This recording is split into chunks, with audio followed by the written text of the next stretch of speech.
Winnie the Pooh, Blood and Honey. Everything to know about the horror movie. Hey guys, today we're going to talk about everything you should know about Winnie the Pooh, Blood and Honey. Let's get right into it.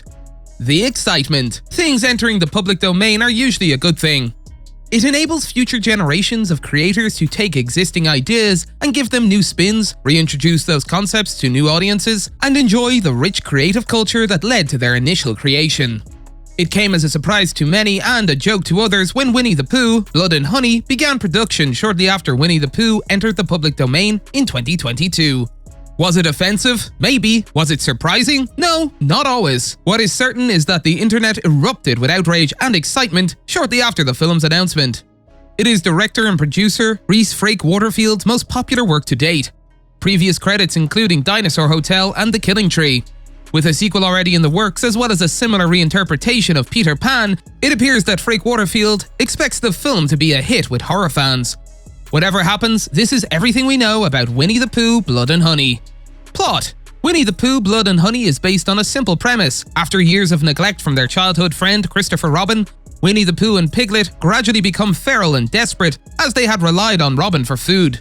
When Robin no longer visits, the classic characters become animalistic killers, slaughtering Eeyore and others before Robin returns as a married adult. As a result, Pooh and Piglet decide to vent their rage on them and a nearby cabin full of college girls. It's a standard setup for a slasher film, but there's a sick humor in seeing childhood icons take knives to their throats and creep around in the shadows. We'll have to wait and see if this translates well into a feature-length film rather than just a trailer. Given that the conflict is sparked by Christopher Robin's abandonment of his childhood friends, there could be a message about nostalgia or treating the past with greater respect. Pooh and Piglet, on the other hand, could be slaughtering people for 90 minutes. In any case, the trailer shows a group of armed men confronting Pooh, Piglet cornering someone in a swimming pool, and a tense standoff on opposing ends of a bonfire, with a bloodied sorority girl clutching a revolver in a trembling hand. Pooh is also seen clutching the roof of a speeding car for dear life, which is both hilarious and terrifying. The cast of Winnie the Pooh's Blood and Honey.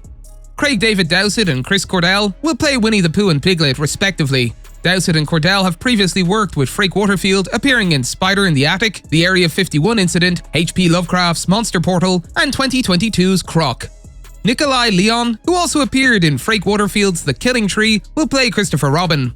Amber Doig-Thorne, May Kelly, Natasha Tossini, Maria Taylor, Danielle Scott, Jace Rivers, Simon Ellis, and Richard D. Myers round out the cast. Release date: Winnie the Pooh, Blood and Honey will be released in theaters for one night only on February 15th, 2023, according to Bloody Disgusting.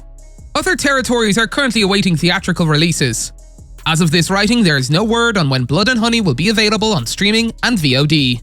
Copyright issues. Waterfield, who also wrote and co-produced the film, stated in an interview with Variety magazine that he would like to get the film through post-production as fast as we can after receiving a positive response to its first trailer. He also described Winnie the Pooh and Piglet's personalities. The main villains go on a rampage in the film. He said, "Because they've had to fend for themselves so much, they've essentially become feral," he said. "So they've gone back to their animal roots. They're no longer tame. They're like a vicious bear and pig who want to go around and try and find prey." The film's trailer is R-rated, which means viewers must be over the age of 18. While creators are free to use the author's original works, Disney retains ownership of the cartoon versions of Winnie the Pooh. Disney acquired the rights from the Milne estate in 1961, so any elements created by Disney are not permitted to be used without permission. Waterfield went on to say that the film's creators were extremely careful not to violate copyright laws. He stated that they did as much as we could to use only material from Milne's original work. For example, the film's depiction of Winnie the Pooh does not wear a red t-shirt, because Disney invented that element. Other than that, instead of the cartoonish paws and distinct proportions that you might associate with Pooh and Piglet, the pair now resemble a pair of bulky men wearing latex masks.